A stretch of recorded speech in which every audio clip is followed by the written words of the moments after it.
హైదరాబాద్లో మరోసారి కాల్పుల కలకలం రేగింది.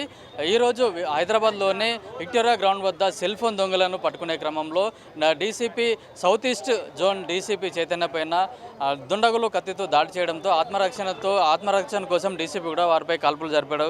అయితే ఒక దుండగుడికి మాత్రం 2 బుల్లెట్లు తగిలాయని కూడా చెప్తున్నారు. అతనికి నడుము పైన అట్లాగే భుజం పైన కాల్పులు బుల్లెట్ గాయాలైనట్టుగా తెలుస్తుంది. అతన్ని దుండగుడిని ఇమీడియట్గా దగ్గరలో ఉన్న నాంపల్లిలోని ప్రైవేట్ హాస్పిటల్ కూడా తరలించినట్టుగా తెలుస్తుంది. అయితే ఈసామియా బజార్ నుంచి కూడా దుండగులు అంటే సెల్ ఫోన్ చోరీ చేస్తున్న క్రమంలో వాళ్ళని వెంబడిస్తూ వస్తున్న పోలీసులు చూసి వాళ్ళని తప్పించుకునే క్రమంలో ఉన్నాయి. ఇక్కడ ఈసామియా బజార్ నుంచి గల్లీలో నుంచి వచ్చి బిల్డింగ్ పై నుంచి కూడా దూకినట్టుగా ఇక్కడ ఉన్న ప్రత్యక్ష సాక్షులు తెలుపుతున్నారు.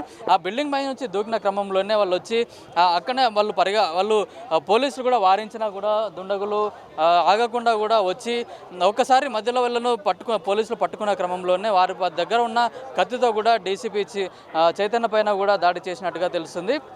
అట్లాగే వాళ్ళు పోలీసుల పైన దాడి చేసి బిల్డింగ్ పై నుంచి కూడా దుంకి ఇక్కడ విక్టోరియా ప్లే గ్రౌండ్ ఏదైతే ఉందో చాదర్గఢ్ దగ్గర అక్కడ ఈ ప్లే గ్రౌండ్లోకి వచ్చి దాచుకున్నట్లుగా పోలీసులు గమనించి వాళ్ళని పట్టుకున్న క్రమంలో కూడా మొదట హెచ్చరించడం కూడా జరిగింది. అయితే వాళ్ళు హెచ్చరించిన క్రమంలో కూడా వీళ్ళు ఆగకుండా కూడా అట్లాగే పోలీసులపై కూడా దాడికి దిగడం అయితే కత్తితో దాడి చేసినట్టు కూడా తెలుస్తుంది. దాంతో పోలీసులకు కూడా గాయాలైనట్లుగా తెలుస్తుంది. వీళ్ళు కత్తితో దాడి చేసిన క్రమంలోనే వాళ్ళ ఆత్మరక్షణ కోసమే దుండగుల పైన 3 రౌండ్ల కాల్పులు జరిపినట్లుగా తెలుస్తుంది. దాంట్లో 2 బుల్లెట్లు దుండగుడికి తగిలినట్టుగా కూడా ఇక్కడ ఉన్న ప్రత్యక్ష సాక్షులు కూడా చెప్తున్నారు. వాళ్ళు ఎక్కడి నుంచి వస్తున్నారు, ఎక్కడ సెల్ ఫోన్ చోరీ చేస్తున్నారు, వాళ్ళను చూసిన పోలీసు వాళ్ళు కూడా వాళ్ళని వెంబడించి వాళ్ళని పట్టుకోవడానికి వస్తున్న క్రమంలోనే ఈ దాడి జరిగిందని కూడా చెప్తున్నారు. అయితే మొత్తానికైతే ఇక్కడ సౌత్ జోన్ పోలీసులు అందరూ కూడా ఇక్కడికి వచ్చి విచారణ అయితే ప్రారంభించారు. ఇప్పటికే ఇక్కడికి క్లూస్ టీమ్ పోలీసులు ఇక్కడికి చేరుకొని మొత్తంగా ఇక్కడ ఏం జరిగింది, అసలు ఎక్కడ కాల్పులు జరిగాయి, ఎక్కడి నుంచి వీళ్ళు దుండగులు పారిపోయి వస్తున్నారు అనే విషయాన్ని కూడా క్లోజ్ టీమ్ పోలీసులు అయితే మొత్తం విచారణ జరుగుతుంది. ఎందుకంటే ఒక డీసీపీ స్థాయి అధికారి పైన కూడా దుండగులు ఎదురు తిరిగి వాళ్ళపైన దాడి చేసి తప్పించుకునే క్రమంలోనే చేస్తున్నారు. అయితే దీంట్లో భాగంగా మొత్తం ఇక్కడ ఈ ఏరియాలో ఉన్న అన్ని ప్రాంతాల్లో కూడా షాపుల వద్ద కూడా అట్లాగే ఇంటి వద్ద కూడా ఉన్న సీసీటీవీ ఫుటేజ్ని కూడా పోలీసులు పూర్తిగా క్షుణ్ణంగా పరిశీలిస్తున్నారు. ఎందుకంటే ఒక సౌత్ ఈస్ట్ జోన్ డీసీపీ పైన ఇట్లాంటి హత్యాయత్నం జరిగితే రాష్ట్రంలో శాంతి భద్రతలు లేవు అని చెప్పి కూడా మొన్నటి సంఘటన జరిగింది. ఎందుకంటే మొన్న జరిగిన కాల్పులు అంటే గోరక్ష కార్యకర్త పైన కూడా కాల్పులు జరిగిన ఘటన మరొక ముందే 2 రోజుల తర్వాతనే మరి ఇట్లాంటి ఘటన చేసుకోవడంతో హైదరాబాద్తో పాటు తెలంగాణ వ్యాప్తంగా కూడా ఒక సంచలనం అయితే క్రియేట్ అవుతుంది. ఎందుకంటే రాష్ట్రంలో శాంతి భద్రతలు క్షీణిస్తాయని కూడా ప్రతిపక్షాలు కూడా ఇప్పటికీ ఆరోపిస్తున్న క్రమంలోనే ఇప్పుడు పోలీసుల పైన కూడా దాడి చేయడం కూడా ఒక సంచలనంగా మారింది. అయితే ఇక్కడికి హైదరాబాద్ కమిషనర్ సజ్జనార్ కూడా వచ్చి ఇక్కడ ఉన్న పరిస్థితిని కూడా పర్యవేక్షించే అవకాశం ఉంది. అంటే పూర్తి సౌత్ జోన్ పోలీసులు కూడా అందరూ ఏసీపీ డీసీపీ స్థాయి అధికారులు కూడా ఇక్కడికి వచ్చి అందరూ పోలీసు వ్యవస్థ మొత్తం ఇక్కడికే వచ్చి వీళ్ళందరికీ కూడా ఇక్కడ ఎంక్వైరీ అయితే చేయడం జరుగుతుంది. ఇక్కడ ఏం జరిగింది, అసలు ఎందుకు వాళ్ళని ఎక్కడి నుంచి వెంబడిస్తున్నారు, వాళ్ళు ఏం జరిగిందనే కోణంలో కూడా పోలీసులు కూడా పూర్తి స్థాయిలో విచారణ చేస్తున్నారు. అయితే పోలీసులు విచారణ జరిపిన తర్వాత దాన్ని విచారణలో ఏమేమి తెలియదని కూడా మేము త్వరలోనే మీడియాకు కూడా అట్లాగే ప్రజలకు కూడా వివరిస్తామని కూడా పోలీసులు చెప్తున్నారు. అయితే మనతో కొందరు ఇక్కడ ఉన్న స్థానికులు కూడా మనతోటి వాళ్ళతో మాట్లాడించే ప్రయత్నం చేస్తాం. అసలు స్థానికులు ఒక ప్రత్యక్ష సాక్షి కూడా ఇక్కడ ఉన్నాడు, ఆయనను అడిగి తెలుసుకుందాం, అసలు ఏం జరిగిందని కూడా అడిగి తెలుసుకుందాం. విక్టోరియా ప్లే గ్రౌండ్ వద్ద కాల్పులు జరిగాయి. డీసీపీ చైతన్య సెల్ ఫోన్ దొంగలపైన కాల్పులు జరిపారు. అయితే దాంట్లో ప్రత్యక్ష సాక్షి మనతో ఉన్నారు, ఆయన అడిగి తెలుసుకుందాం. సరే చెప్పండి, మీరు ఇక్కడ కాల్పు జరిగినప్పుడు మీరు ఇక్కడ ఉన్నారు, అసలు ఏం జరిగింది? అక్కడ సౌండ్ వచ్చింది, 2 పటాకీలు కాల్స్తున్న సౌండ్ వస్తే ఏదో పటాకీలు అని లైట్ తీసుకున్నాం. అంతలో DCP sir, south zone DCP sir home guard ఉక్కుంటే వస్తున్నారు. ఏమైంది సార్ అని అడిగితే అట్లా ఒకడు పాస్పోర్ట్ వస్తుంటే వాడిని బుల్లెట్ కొట్టినాం రా, బిల్డింగ్ మీదకి బుల్లెట్ కొట్టి ఇటు దూకిండ్రా అని చెప్తే సరే సార్ అని చెప్పి సార్తో పాటు ఇటు వస్తే ఇక్కడ విక్టోరియా ప్లే గ్రౌండ్లో దాచుకొని ఉన్నాడు, పాస్పోర్ట్ని ట్రై చేస్తే ఆడ వాడిని కొట్టి డీసీపీ సార్ ఇంకోటి కొడితే కింద పడితే వాడిని అక్కడ పట్టి వాడిని గట్టిగా అడిగితే కత్తి ఒకటి ఉండే వాని దగ్గర కత్తి చూపించిండు. ప్లస్ వానికి డీసీపీ సార్ కొట్టిన 2 బుల్లెట్లు తగిలినాయి, ఒకటి నడుములో తగిలింది, ఒక చేతిలో తగిలింది. మళ్ళీ డీసీపీ సార్ ఇక్కడ నుంచి ఆయన కేర్ హాస్పిటల్కి తీసుకొని పోయింది. అంటే అంతకుముందు ఏం జరిగిందండి నాకు? నేను ఇక్కడ పక్కన షాప్ దగ్గర నుంచి ఉక్కుంటే వస్తే అక్కడి నుంచే చేసేస్తాను నేను, వాళ్ళతో అక్కడి నుంచే ఉన్నాను. దానికి ముందు పైన కూడా కత్తితో దాడి చేసి వాళ్ళు కూడా గాయమని తెలియదు సార్ మనకు. ఎందుకంటే నేను చూసినది ఎక్కడి నుంచి చూశాను, నేను అక్కడనే ఎక్యూస్ని పట్టుకున్న దగ్గర నుంచి చూశాను, అక్కడి నుంచి చూశాను. ముందేం ఇన్సిడెంట్స్ అయిందో అది నాకు తెలియదు, ఎందుకంటే అది ఎక్కడ వెనకాల సందులో అయిన ఇన్సిడెంట్స్ అది ముందు. మనతో మాట్లాడడానికి కార్పొరేటర్ ఓం ప్రకాష్ గారు ఉన్నారు. సార్ చెప్పండి, ఇప్పుడు ఏం జరిగింది ఇక్కడ?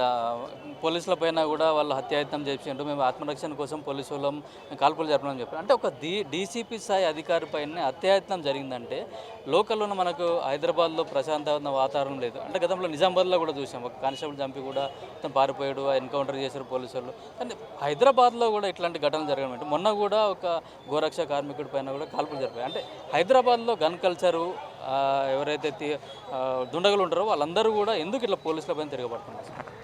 ఇప్పుడు ఇన్వెస్టిగేషన్ జరుగుతుంది జనరల్గా. యాక్చువల్లీ నిజాలు అనేది బయటికి రావాలి. కానీ నేను చెప్పేది ఏంటంటే పోలీసు ఒక డీసీపీ లెవెల్ ఆఫీసర్, ఒక ఐపీఎస్ ఆఫీసర్కే రక్షణ లేకపోతే సామాన్య ప్రజలకు ఎట్లా ఉంటుంది రక్షణ?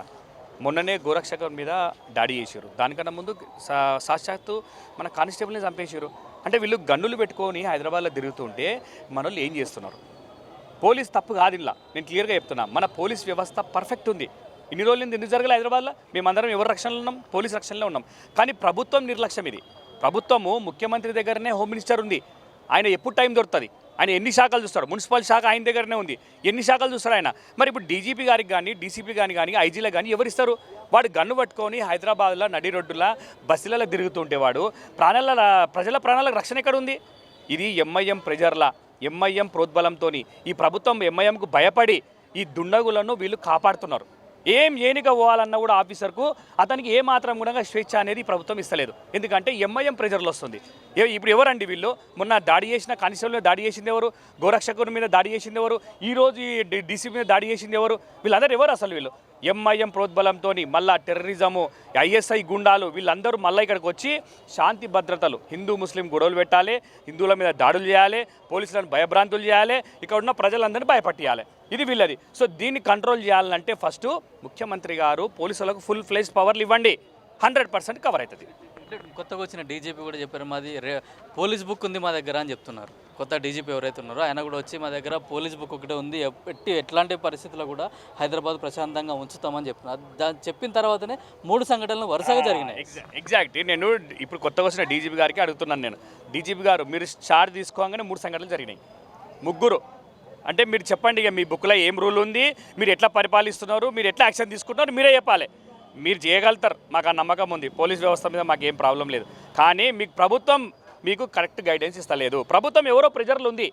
ఆ ఎవరు ప్రెజర్లో ఉంది ప్రభుత్వం? మరి వాళ్ళ ప్రెజర్లో ఉంటే హైదరాబాద్ ఎట్లా శాంతిగా ఉంటుంది? ప్రజలంతా ఎట్లా శాంతిగా ఉంటారు? దయచేసి ముఖ్యమంత్రి గారు మీరు కూడా సమర్థులే, చేయగలుగుతారు.